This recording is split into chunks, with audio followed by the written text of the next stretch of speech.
informasi yang kami dapatkan. Dari mana tuh? Assalamualaikum warahmatullahi wabarakatuh. Waalaikumsalam warahmatullahi wabarakatuh. Hai Sobat Semanwa, Gimana nih kabar kalian? Jangan lupa jaga kesehatan ya. kami dari MPK Tibrana selamat datang di Birusa, Bincang Seru Semanwa.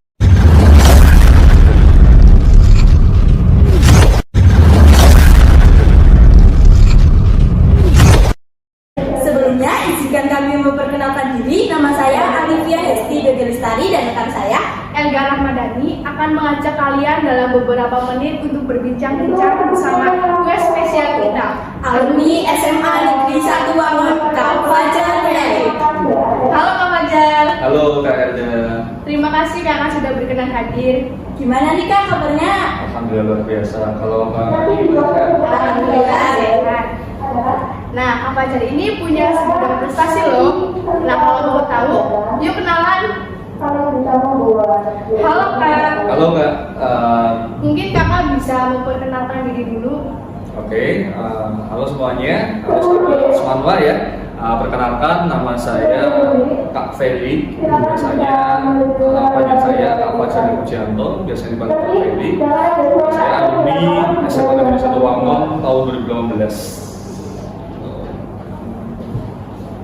Nah, kegiatan apa sih yang dijalani sekarang? Untuk kesibukan sekarang ini ada beberapa kegiatan. Yang pertama saya kuliah. Ya, kebetulan saya masih semester akhir. Sekarang semester 8 saya menempuh ujian skripsi ya. Mohon juga supaya cepat lulus. Selain itu juga saya sebagai pekerja dan ditambah dengan beberapa kegiatan di Pramuka, di Dewan Kerja Cabang Banyumas, kemudian di Paguyuban Karangkayu Banyumas. Itu beberapa kegiatan saya. Nah, Kak Feli kan jadi ajudan milenial Bupati. Ya. Kalau boleh tahu itu keinginan kakak atau gimana ya Kak? Yang jelas awal mulanya itu pertama kali saya mendaftarkan diri menjadi ajudan bupati. Yang jelas pertama adalah keinginan saya karena beberapa kali itu kan memang sudah ada seleksi itu sampai sekarang adalah batch keempat dan kebetulan saya itu masuknya batch ketiga. Saya awal masuk itu karena memang diberi informasi supaya ikut mendaftar dan memang kesadaran diri saya untuk bisa bagaimana caranya saya dimanapun itu saya bisa bermanfaat dan alhamdulillah ada kesempatan yang lebih luas lagi menjadi bagian dari ajudan bupati sehingga saya mencoba memberanikan diri untuk ikut dan alhamdulillah saya keterima dan masuk dan menjadi ajudan bupati Banyumas. Kalau boleh tahu, gimana sih cara membagi waktunya kan? Kakak jadi ajudan bupati milenial, dan sedangkan di sisi lain kakak juga sebagai mahasiswa. Itu gimana cara membagi waktunya? Yang jelas kalau di kemarin itu yang ajudan bupati milenial, ajudan milenial bupati ya, bahwa di situ waktunya memang kita full ya, 2 minggu itu kita awal untuk mendampingi bapak. Nah selama kita mendampingi itu memang sudah diwanti-wanti dari awal bahwa tolong untuk mengkosongkan gitu ya selama 2 minggu itu bagaimana semua kegiatan yang kita sebelumnya ikuti itu untuk fokus ke ajudannya sehingga memang dari awal sudah diantisipasi ketika memang kok ternyata ada kegiatan yang berbarengan bisa kita menyampaikan ke teman-teman yang lain untuk bisa membackup. Tetapi alhamdulillah selama saya mendampingi bapak tidak ada kendala apapun sehingga tidak ada yang namanya saya izin ataupun yang lainnya. Bagaimana cara mendampinginya? Yang jelas kegiatan Bapak Bupati kita luar biasa sangat padat ya. Luar biasa dari pagi sampai malam pun tidak ada yang namanya kalau PNS kan biasanya sampai jam 3 atau jam 4 pulang ya. Tapi kalau bupati yang namanya bupati luar biasa sampai jam 11 malam pun masih berkegiatan, tidak ada yang namanya capek. Sehingga tapi dari hal itu memang sangat menyenangkan gitu ya. Sehingga bisa dikatakan ketika kita membagi waktu ya kita bagaimana berusaha sefleksibel mungkin melihat siapa yang akan kita lakukan kita dampingi ya. Ketika kita mendampingi bupati dengan kegiatan-kegiatan kita ya kita skala prioritas itu yang diutamakan.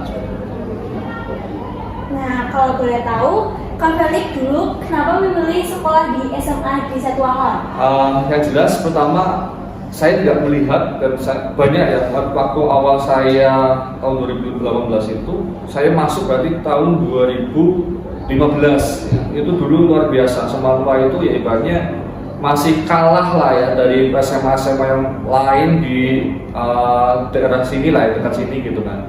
Tapi melihat awal mulai saya kan pertama adalah memang dari waktu saya lulus SMP di MTS Ma'arif itu saya sudah tertujunya adalah ke SMA Mama. Entah apa, karena memang saya melihat bahwa di sini itu pertama kan saya dulu pernah berkegiatan pramuka di sini.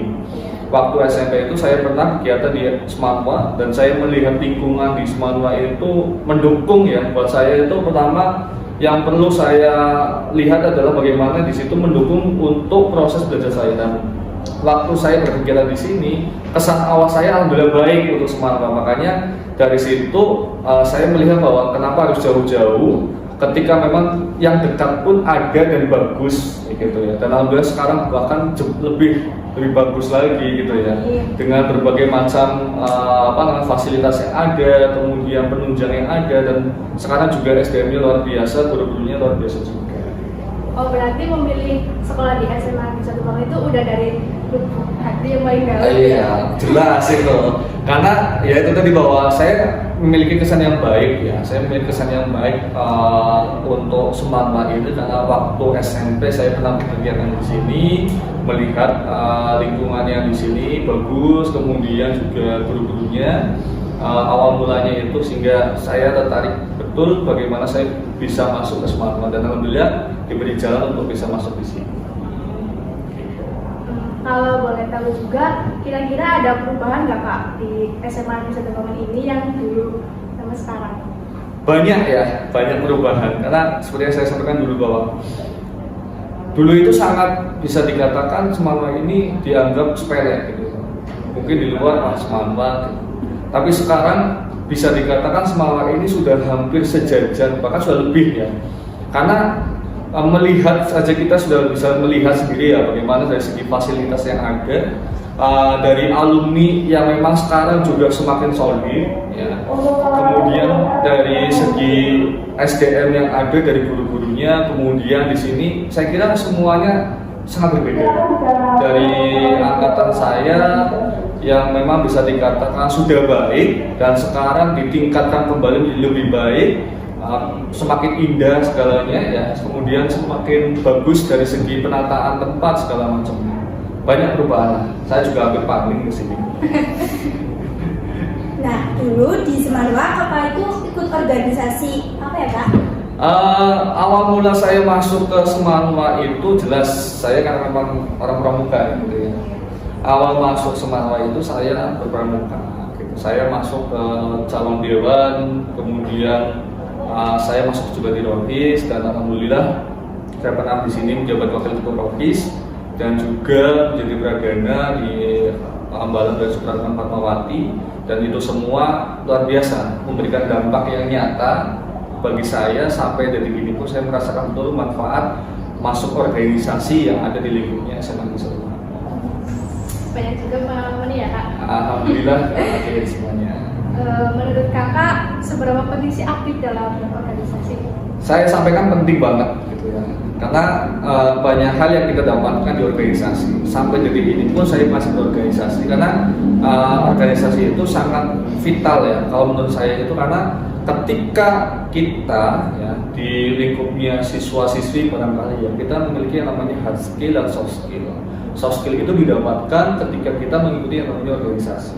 Apa saja soft skill-nya? Ada yang namanya bagaimana kita berbicara di depan umum secara baik, komunikatif segala macam, public speaking yang baik. Kemudian kita bisa memperoleh banyak hal itu ya di organisasi. Kita di sekolah sudah stuck bahwa kita pelajarannya IPA, IPS, matematika, ya itu hard skill-nya kita, itu kemampuan dasar yang harus kita pelajari. Tetapi lebih dari itu, yang perlu kita imbangi supaya balance adalah soft skill kita. Nah, melalui organisasi ini, makanya saya sampaikan bahwa saya merasakan betul dampak nyata berorganisasi, ya itu karena kita mengikuti, kita di situ memperdalam yang namanya soft skill kita, kemampuan yang kita miliki, mengembangkan diri kita sehingga kita menemukan jati diri kita. Makanya awal mula saya sama kayak kalian mungkin waktu SMP, awal mulanya itu saya terpaksa ikut organisasi. waktu saya menjadi ketua OSIS waktu SMP itu, di situ titik mulai di mana saya memberanikan diri untuk berbicara di depan umum. Nah, dari situ terpaksa menjadi bisa dan terbiasa. Nah, makanya sekarang ini akhirnya kecemplung. Apakah ada keuntungan yang kakak rasakan setelah lulus dari sini tuh di kegiatan mahasiswa? Maksudnya dampak positifnya dari ikut organisasi? Ya, yang jelas tadi banyak sekali. Saya tekankan bahwa yang namanya ikut organisasi itu tidak ada ruginya. Karena kita kembali lagi, ketika ada yang menyampaikan apa sih menu organisasi, sotok segala macam, itu sebenarnya hanya oknum. Karena orang-orang yang seperti itu tidak merasakan secara nyata, tidak menjalankan secara ikhlas bagaimana mereka berorganisasi dengan betul. Karena ketika kita mengikuti organisasi secara betul-betul, ya, dampak yang sangat kita rasakan adalah ya sekarang ini kalian berani untuk berbicara di depan kamera gitu ya, menyampaikan, berlatih, itu salah satu contoh kecil aja yang nyata gitu. Sehingga hal-hal semacam itu yang sebenarnya itu perlu dibiasakan. Nah, melalui organisasi itu yang kita di situ dulu bagaimana kita membiasakan diri ya sesuai dengan basic masing-masing organisasi yang kita ikuti, sehingga kita bisa memperdalam apa yang kita miliki dan kita bisa menyampaikan secara secara realnya bagaimana kemampuan yang kita miliki itu untuk disampaikan secara betul. Makanya ketika disampaikan manfaat organisasi itu sangat nyata, sangat penting. Karena saya di waktu di kampus pun sama, saya sempat yang namanya mendirikan yang namanya Racana Pramuka di kampus. Kemudian saya menjadi wakil presiden BEM di kampus, dan itu semuanya tidak tidak serta-merta hanya sekedar saya langsung ke situ, tapi proses yang panjang di mana saya melalui SMP, bahkan saya dari SD ya, SD, SMP, kemudian SMA sampai di titik sekarang ada di kampus, semuanya itu saling berkesinambungan ya, saling membantu dan saling mendukung bagaimana saya mencapai di titik ini. Gitu. Dari informasi yang kami dapatkan, kalian kan punya banyak prestasi. Dan lainnya dulu pernah jadi juara pramuka, terus jadi ajudan milenial bupati, terus juga jadi presiden BEM. Rahasianya apa sih Kak? Kira-kira bisa berprestasi seperti Kakak? Yang jelas open minded ya, dalam artian kita itu harus yang namanya berpikir jauh, terbuka. Karena saya menyampaikan dulu, saya sedikit cerita aja loh. Waktu saya di SMA, saya mengikuti yang namanya awal mulai itu ikut yang namanya pasukan tunas studio. Ya jenis paskibra lah ya, paskibra di tingkat kabupaten. Itu bagaimana saya pribadi itu merasakan bahwa kita itu makanya disampaikan merasa tertinggal, merasa yang namanya kurang diopeni segala macam karena belum terbiasa kita mengikuti yang namanya keluar di zona nyaman kita. Makanya yang perlu kita lakukan bagaimana supaya kita bisa mencapai apa yang kita miliki ini, supaya kita memahami apa yang kita miliki sehingga kita bisa follow up, kita bisa keluarkan, itu adalah kita menyadari bahwa kita jangan sampai hanya nyaman di zona nyaman kita. Karena saya sering menyampaikan bahwa ketika kita mau punya pemikiran luas, kita mau punya prestasi segala macam, kita lawan dulu diri kita dari zona nyaman kita. Bagaimana kita bisa mengantisipasi? Saya nyampaikan bahwa pada dasarnya itu semua manusia adalah malas, ya kan? Tapi bagaimana kok bisa ada yang punya prestasi bagus, kemudian ada yang namanya punya uang banyak, gitu kan? Itu semua karena mereka berusaha yang namanya melawan rasa malas kita. Sehingga yang saya sampaikan bahwa kita semua itu harus dipaksa dulu. Dipaksa bagaimana kita mempelajari hal baru supaya kita menjadi bisa mencapai apa yang kita inginkan, sehingga apa nantinya adalah terbiasa melakukan, termasuk prestasi itu. Kita dipaksa dulu sesuai dengan passionnya kita. Tadi teman-teman semuanya masuk organisasi apa, kita kembangkan di situ, kita maksimalkan, kita totalitas di situ. Yang penting setiap mengikuti organisasi apapun adalah kuncinya adalah ikhlas. Ya, jangan sampai teman-teman semua hanya setengah-setengah, hanya mengikuti saja ataupun untuk gaya-gaya saja. Itu nggak bisa. Makanya ketika kita totalitas dalam melakukan hal apapun ya, prestasi itu akan mengikuti. Ya, yang penting adalah kemauan kita untuk yang namanya berusaha secara maksimal sehingga kita menjadi pribadi yang bekerja keras. Itu kuncinya. Tergantung dari niat kita. Betul ya, tergantung dari niat kita bagaimana kita mau mengeluarkan kemampuan yang kita miliki. Nah, tips membagi waktu belajar kakak ketika sibuknya organisasi dan kegiatan itu bagaimana ya kak? Ya tadi saya sampaikan bahwa ada skala prioritas. Bagaimana kita memiliki setiap orang itu kan kita makhluk sosial gitu ya. Iya. Kita memiliki kesibukan masing-masing, kita memiliki hubungan ya sosial satu sama lain. Gitu. Bagaimana cara membaginya ada skala prioritas. Dimana ketika kita sudah berkuliah, dimana kita mengikuti organisasi di situ adalah ini manfaat organisasi di sini. Bagaimana kita bisa membagi waktu. Saya mendapatkan bagaimana penjelasan ataupun jawaban berkaitan dengan ini ya dari di organisasi itu. Karena waktu saya mengikuti organisasi itu bagaimana untuk membagi waktunya. Pertama adalah skala prioritas kita ketika kita sudah komit untuk mengikuti organisasi. Berarti kita juga sudah tahu konsekuensinya apa dalam urusan pendidikan. Sehingga jangan sampai ini kebanyakan lagi ini oknumnya bahwa ada yang menyalahkan gara-gara organisasi nilaiku jadi cilik, itu yang salah gitu ya, itu yang salah karena itu sebenarnya kembali lagi ke diri masing-masing. Ketika kau merasa tidak mampu untuk membagi, ya lebih baik gak usah, sehingga nanti jangan sampai malah menyalahkan salah satu pihak. Padahal output yang seharusnya didapatkan oleh teman-teman semuanya adalah yang teman-teman semuanya ikuti adalah berjalan seiringan, prestasi yang didapatkan, soft skill juga didapatkan melalui organisasi dan melalui prestasi tadi. Hard skill dan soft skill yang teman-teman semuanya dapatkan sehingga menjadi balance gitu. Makanya cara membagi waktunya itu tadi.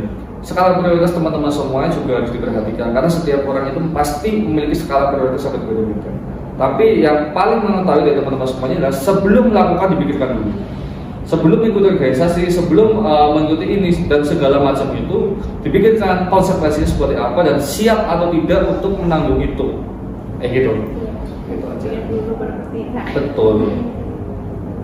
kalau boleh tahu, bagaimana sih cara belajar kakak ketika masih di bangku SMA? Saya sebenarnya biasa-biasa aja ya. Apa terlalu harus mengejar kayak misalnya saya harus ranking 1 gitu? Enggak juga. Saya tanya aja sama Bu Silis ataupun yang lainnya gitu. Saya dulu sempat dihukum waktu saya sempat telat perceraian. Saya sempat dihukum di depan. Ya saya biasa-biasa aja dalam hal akademik barangkali ya. Tapi memang saya paling suka di dunia organisasi ya, di dunia luar gitu. Saya lebih menyukai hal semacam itu. Makanya mungkin alhamdulillah ada ya tadi disampaikan bahwa ada kekurangan dan ada kelebihan gitu ya. Saya mungkin bisa dikatakan saya lebih menyukai dunia luar saya gitu sehingga bisa menutupi gitulah ya, bisa menutupi dari hal-hal yang memang bisa dikatakan kurang maksimal lah gitu dalam dunia akademik. Tapi overall dari semua itu saya mengalami banyak hal hikmah segala macam yang saya dapatkan sehingga ya bisa dari sekarang ini. Karena kita sampaikan bahwa penting sekali ya semua memang harus balance ya, semua harus imbang antara pendidikan ataupun dari sosial kita ataupun dari organisasi kita. Tapi disampaikan ketika kita tidak bisa membagi waktu malah takutnya bumerang buat kita. Makanya semaksimal mungkin bagaimana teman-teman semuanya itu bisa melakukannya secara betul dan paham apa yang harus dilakukan selama teman-teman semuanya mengikuti yang teman-teman semuanya lagi jalani ya gitu. Ketika ditanya tadi berkaitan dengan akademik saya biasa-biasa aja, tapi alhamdulillah dari luar akademik dulu untuk mengikuti kawan berkayu waktu saya sedikit cerita juga bahwa dulu saya satu-satunya yang memang bisa dikatakan masuk 5 besar ya untuk golongannya SMA. Saingan saya itu dulu waktu pemilihan kawan berkayu itu adalah kuliah Universitas Sudirman, kemudian UMP, bahkan sampai ke UNU, UIN segala macam itu. Nah dari hal semacam itu saya mendapatkan banyak hal yang bisa dikatakan itu bisa memberikan dampak yang secara langsung buat saya, sehingga hal-hal semacam ini bisa menjadi pelajaran baik bagi saya gitu. Nah, di sini saya juga mau tanya, ada kesannya apa enggak? Maksudnya kayak peristiwa yang paling berkesan selama menjadi murid di SMA Negeri 1 Lamongan? Banyak ya. Terutama makanya tadi saya sampaikan bahwa guru-guru yang luar biasa bagi saya adalah saya saat mengikuti pertama adalah PTN dari di kabupaten.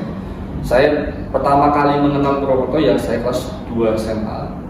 Yang melalui PTN itu saya baru memahami dunia luar barangkali dalam artian di sini adalah Purwokerto kotanya, Banyumas gitu ya. Yang melalui PTN. Dan kenapa saya menyampaikan kesan di situ adalah bagaimana guru di sini, Kak Wahid ataupun Kak Eko, yang memang benar-benar memprioritaskan dan mendampingi betul bagaimana kita diberi wadah untuk bisa mengembangkan diri kita. Itu yang pertama. Yang kedua adalah saat pemilihan, saya mengikuti yang namanya pemilihan Rambut Kayu tahun 2017 itu. Saya sangat berkesan sekali ke Pusilis ataupun ke guru-guru yang di sini, kepala sekolah waktu itu, bagaimana saya benar-benar beliau ini mendampingi saya sampai malam gitu, sampai selesai grand final sampai jam 12 malam. Seorang kepala sekolah, seorang wakil kesiswaan, yang memang bisa dikatakan di situ adalah kayak orang tua saya sendiri. Padahal di sini saya bukan apa-apa, di sini saya hanya sekedar siswa yang mengikuti perlombaan, kayak gitu. Tapi di situ support yang luar biasa dari Bu Silis ataupun dari waktu itu kepala sekolahnya mendampingi saya, yang alhamdulillah sehingga saya di situ memberikan dampak secara emosional gitu ya, dan saya bisa memberikan yang terbaik buat semangat ini untuk bisa mendapatkan prestasi dalam kakak kayu gitu ya. Yang di situ memang pesaingnya bisa dikatakan saya lawannya bukan lawan SMA, tapi lawannya adalah saya lawannya perguruan tinggi. Kemudian banyak hal lah yang saya bisa dikatakan, termasuk saya dihukum ya. Itu pengalaman berkesan bagi saya ya. Saya dihukum waktu itu, saya posisinya adalah sebagai pradana gitu ya. Dan pada waktu itu juga saya ikut dihukum saat upacara, dihadapkan di seluruh siswa-siswa yang ada di SMA. Itu kan bisa dikatakan ya waktu itu mungkin memalukan ya buat saya, tapi sekarang menjadi cerita yang menarik buat saya karena ada pengalaman nakal saya lah gitu ya di SMA, dan tetap bahwa dari Pusilis ataupun yang lain itu memang sangat baik lah buat saya. Overall semuanya memberikan yang kesan yang baik dari saya, termasuk ya sini ya mungkin ya biasanya teman-teman semuanya ya cinta buah bulan segala macam gitu lah ya, putih buah bulan itu banyak hal lah yang mungkin bisa dikatakan waktu SMA adalah paling menarik sih buat saya. Mungkin buat dari semuanya juga sama mungkin ya. Berarti bisa dibilang juga dulu kakak sebagai murid favorit gitu. Aset semangla. Ya itu saya tidak bisa menyampaikan ya, itu karena penilaian orang lah ya. Intinya setiap apa yang saya lakukan itu saya selalu berpikiran bahwa saya harus bisa bermanfaat untuk siapapun, karena saya merasa bahwa saya bukan milik saya sendiri gitu. Saya adalah milik semuanya, dalam artian dimanapun saya berada itu saya harus totalitas dalam melakukan. Saya nggak mungkin dan saya nggak mau juga bisa mengecewakan gitu ya. Apalagi ketika saya dikirimkan untuk delegasi dari Semangat gitu.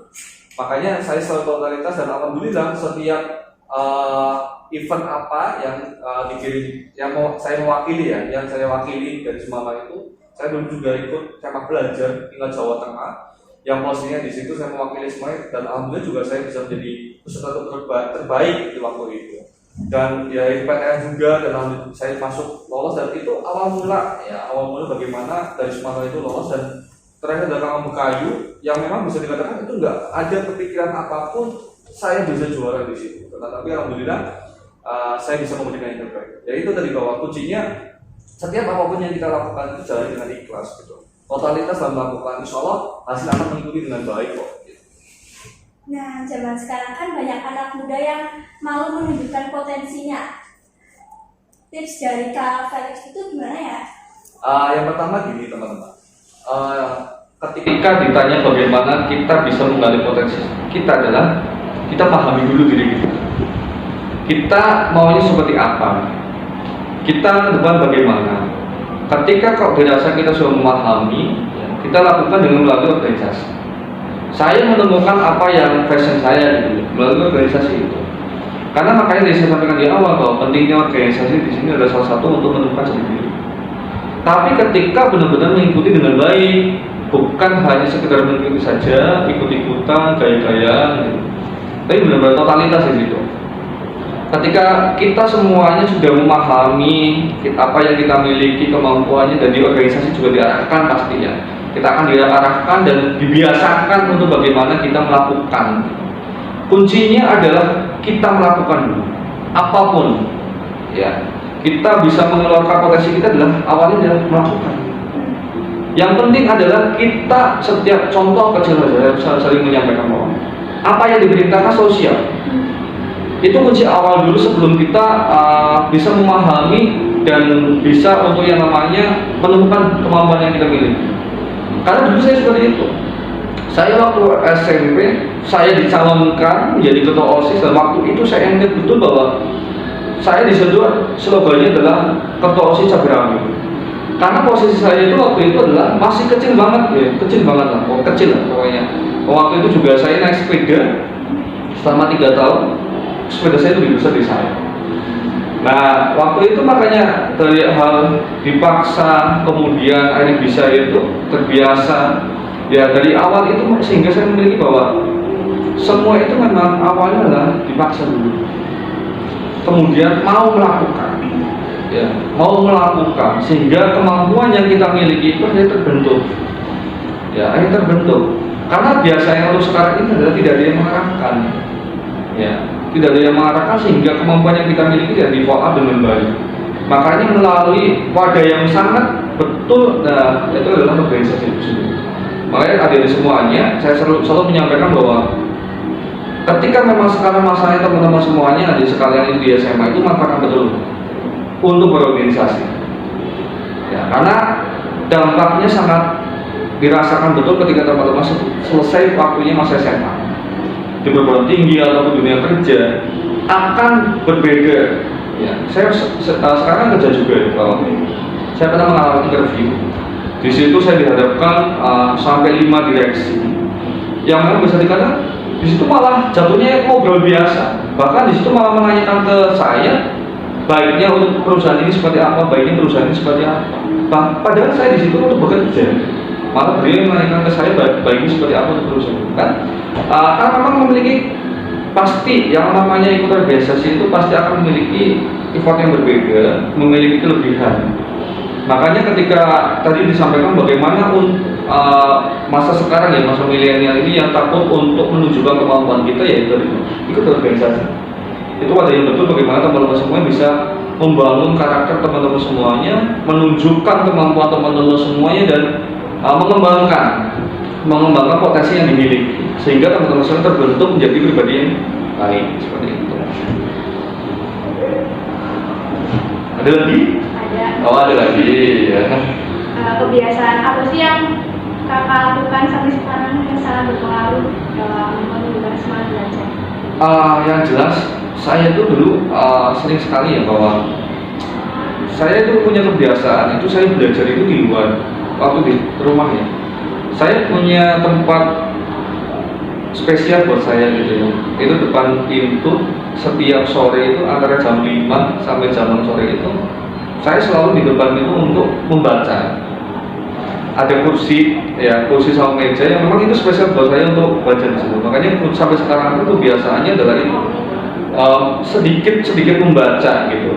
Karena itu penting buat kita supaya apa ya, untuk menambah ya pengetahuan jelas, kemudian membiasakan diri untuk membaca itu penting untuk pemahaman kita, ilmu kita gitu. Untuk sekarang ini mungkin ya itu karena ditambah mungkin sekarang juga karena kerja, kemudian kampus segala macam itu, ada skripsian segala macam itu ya paling itu sih kebiasaan saya, hanya sedikit membaca kemudian menyelesaikan tugas-tugas saya. Nah, kira-kira kakak punya pesan dan kesan untuk kelas 12 karena sebentar lagi mau lulus? Pertama, yang jelas adalah apa yang ingin dicapai.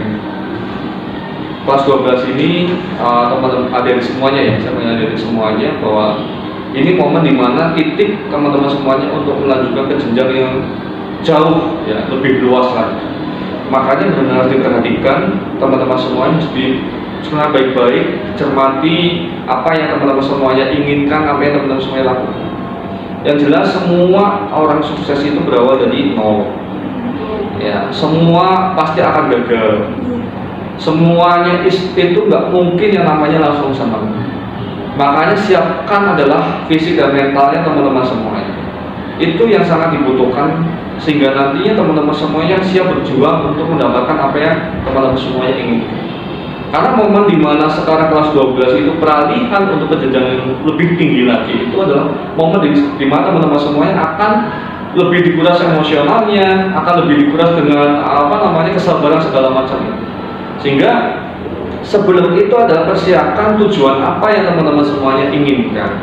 Apakah mau kuliah, ataupun apakah ingin kerja, ataupun yang lainnya. Yang penting siap melakukan, dan melakukan dengan totalitas itu diperlukan. Sehingga nantinya akan ada output yang baik buat teman-teman semuanya untuk kelak nanti. Gitu. Makanya hal-hal semacam ini mungkin realistis juga harus diperlukan ya. Maksudnya dari semuanya kelas 12 ini realistis, harus diperhatikan, jangan hanya mengikuti. Nah, ini jangan hanya mengikuti teman gitu maksud saya. Temannya pengen ini ikut, temannya pengen ini ikut, nggak bisa. Kita itu harus punya pendirian gitu. Itu semuanya harus diperlukan karena supaya teman-teman semuanya bisa terarah dengan baik. Kayak gitu sih. Yang penting semangat juga ya, yang penting semangat momen dimana teman-teman semuanya untuk berkegiatan ataupun untuk menyudahi masa mungkin SMA-nya gitu ya. Yang penting belajar yang rajin, siapkan diri untuk menggapai apa yang teman-teman semuanya inginkan dan lakukan yang teman-teman semuanya inginkan dan coba terus gitu. Jangan takut gagal. Ya kalau hasil harus punya modal. Iya, harus punya modal bekal ya. Tadi itu soft skill, hard skillnya teman-teman semua juga harus terus diasah. Oke, karena waktunya sudah cukup, untuk bisa kali ini kita ucapkan terima kasih. Ya, terima kasih. Oke. Terima kasih kepada Pak Fajar karena sudah menemani kami dan menyempatkan waktunya untuk Birusa FPK. Terima kasih juga kepada teman-teman yang telah menonton dan mendengar Birusa FPK pada kali ini. Tetap jaga kesehatan dan protokol kesehatan. Terima kasih, sampai jumpa di episode Birusa selanjutnya. Wassalamualaikum warahmatullahi